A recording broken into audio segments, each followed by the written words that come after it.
Okay, abusuya be makwa ba sonko so ereba POG Media so abusuya yembonra yensemu na ye Accra High Court issue a bench warrant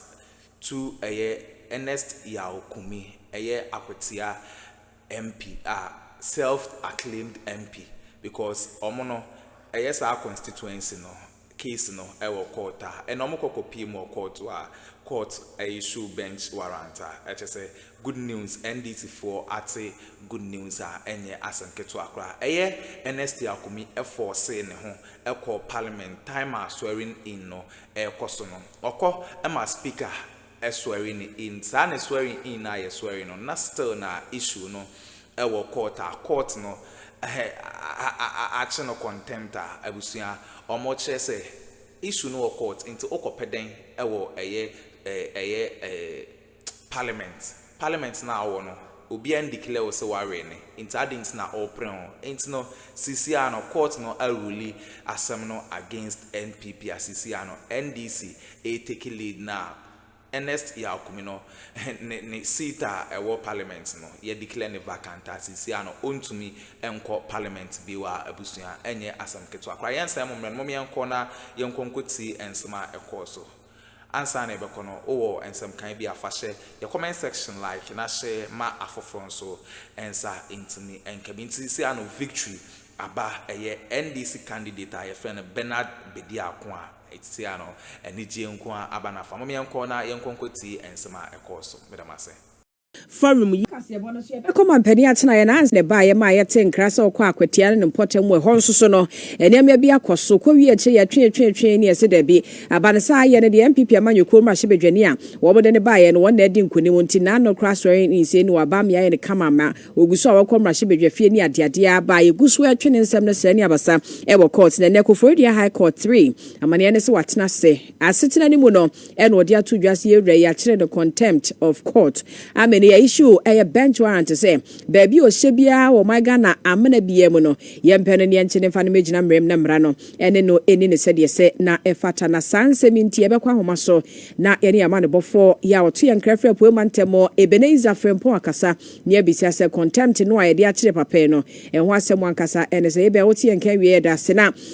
ene Akuffo High Court 3 de na course ewo Yera Yakumi ene omainentem. Yo, as if on the 6th of January, and a bit of that, a yabia, Ononia for Henry Wachi, cannot emulate the Emma this year, a war Akwatia. No one to say to Franca, Edema, and the Tamayu Kuntem, Lashibiga, or a fake Chema Babylon. The attempt to put their high court 3 say, a yabia about to a course of the Maboson and Sono. Yabia said every Tamayu Kurum Lashibiga, and not open new drama, every Tamayu Kunu, Abaton Peslamiso. Ononia for NS Yaokumi. Any MP Jamayo Kunu Epa Petit Transfer, but on you maybe Uncle Yampam, the only court to say na Umua Asemnonafi, Abaton Ebea, and Kabia, and as a police station, they do Yanto Abano Kufro. Nasa is employed to Gape, Ama, lawyer, not a Mashibia,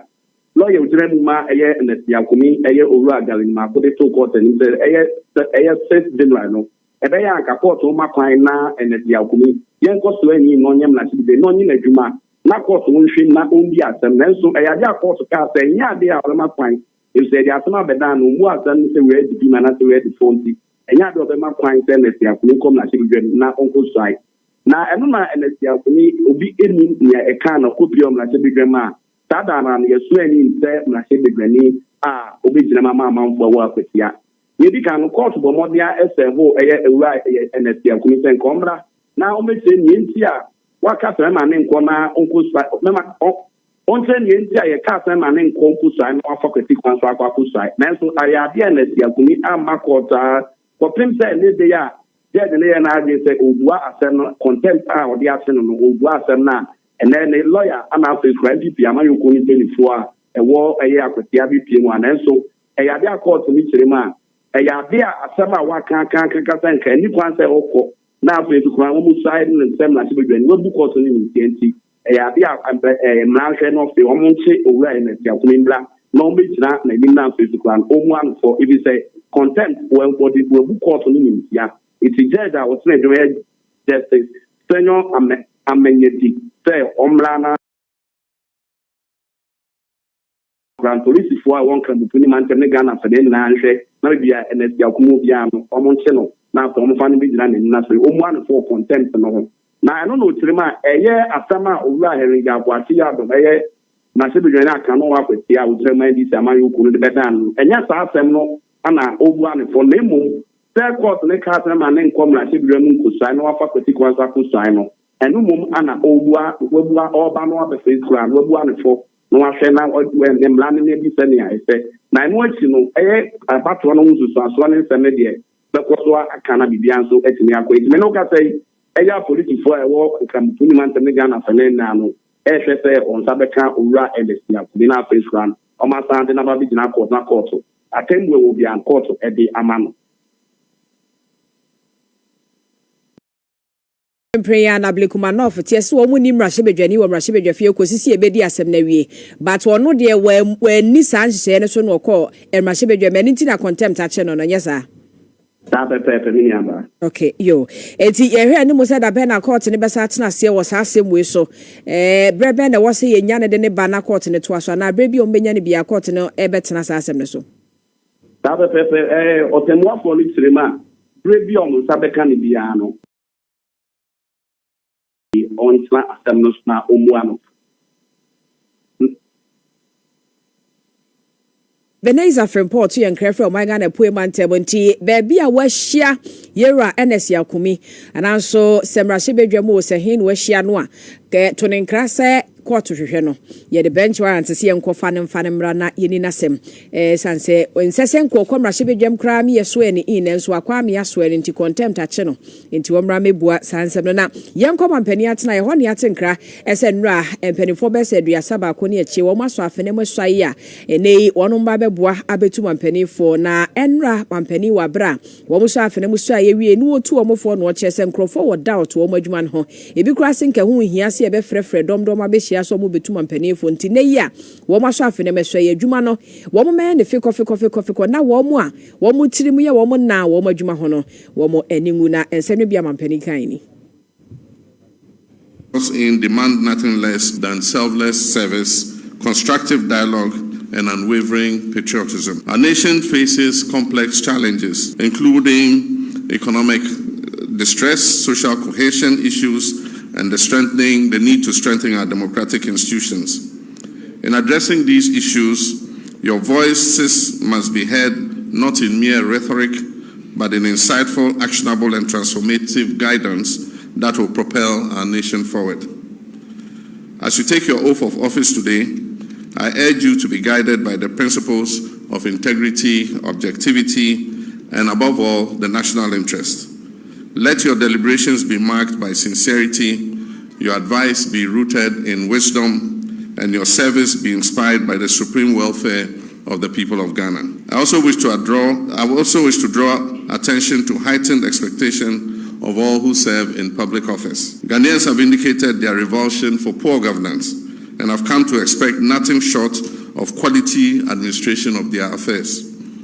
In recent times, the Council of State has come under criticism from an expectant public who perceive their work as unsatisfactory and merely one designed to rubber stamp executive decisions. Some have even questioned the very relevance of the Council of State and called for it to be scrapped.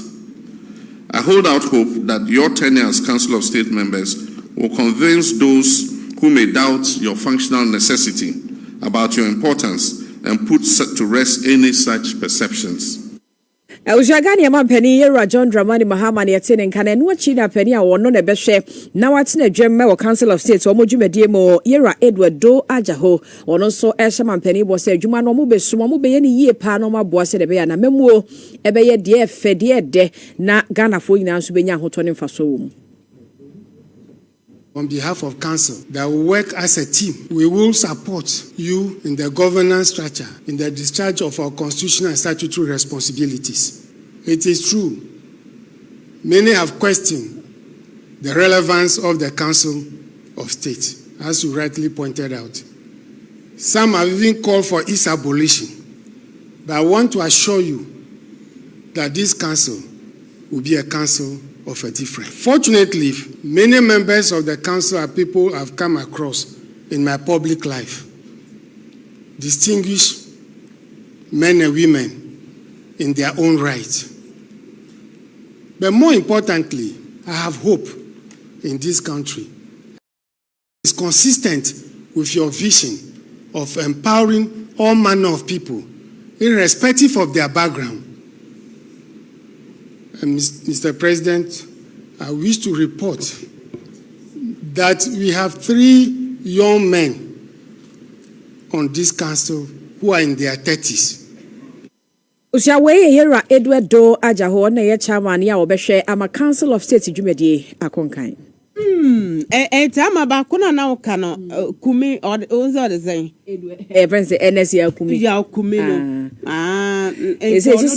She says speaker release ne de ma omo. And because the speaker can so be taking responsibility for omo a ye twe omo ho dare wo court wa ye swe omo ina na anya santi. Me did say be a bench warrant ni drew speaker up no so obetu. Da omo inaugurate a 9th parliament so no a clerk no or raise that concern no. And ya okumi say near bebe bia okay on one kasa so take responsibility Lead-Afenyo mu nyina so ese de bebe bia or some etiyensu no in okay and honorable wadama bibi na mkwan so ba papa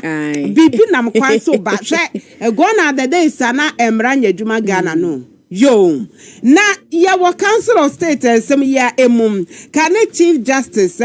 Justice Sophia Akuffo na yeyi Council of State members no oka ho esanse emra no HSM Chief Justice wetwamuo yede bi ebetena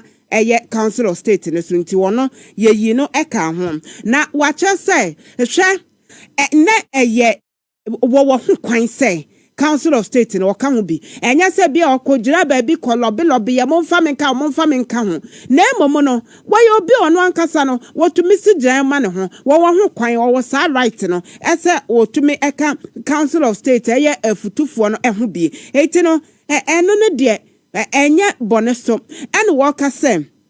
obi a wutu my penny for dear as a so we obi a wankasa no we are independent minded wutu me edwema ho obi nkasa ko benkuma ansa no wako obi nkasa ko ni fa ansa no wako obi emfa na adwen emma mehya wo so menye say won so menye say da bi wode wo ho eno dan che as so we obi a wudi no kra we are very honest person as a so wutu me yesa eti no bibia ntumi nsesa wa adwen ewo bibi so wudi no kra wo bibia mu wo se wo no so no was se ne ho no wo hwa wo ye obi oteta eti no wo obefi na kuma mu nyina ne nipadua mu nyina na watu His Excellency John Dramani Mahama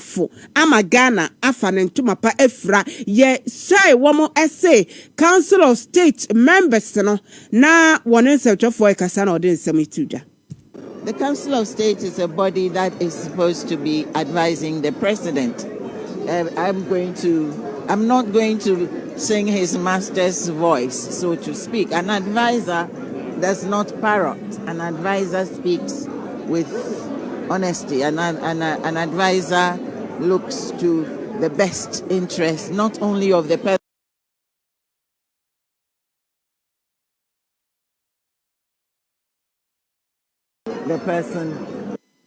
Can Chief Justice Sophia Akuffo and Yeteninkan.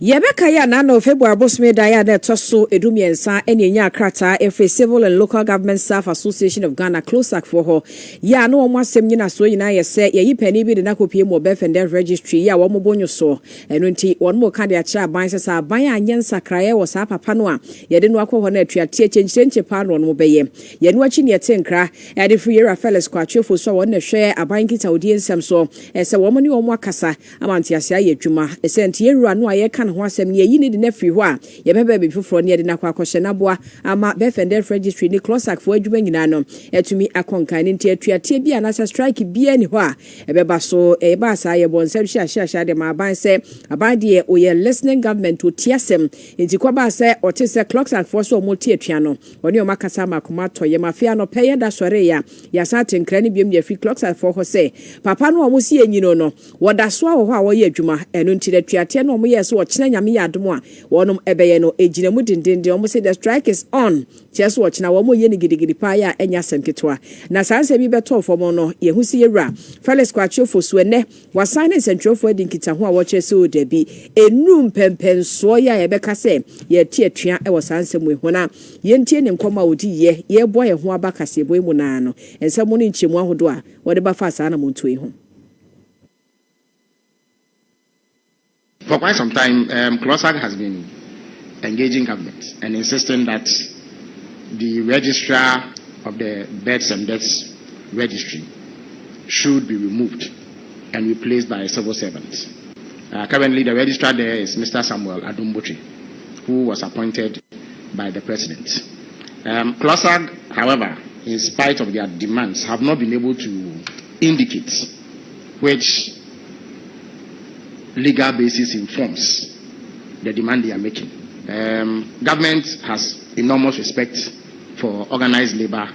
including CLOSAG, and we are willing at every point in time to engage, to dialogue, and find amicable solutions to any impasse or disputes that may arise. We are also very much committed to enhancing the welfare of Ghanaian workers. Indeed, I have only come from the Ministry of Finance, and I'm aware that they are entering negotiations as I speak to determine the minimum wage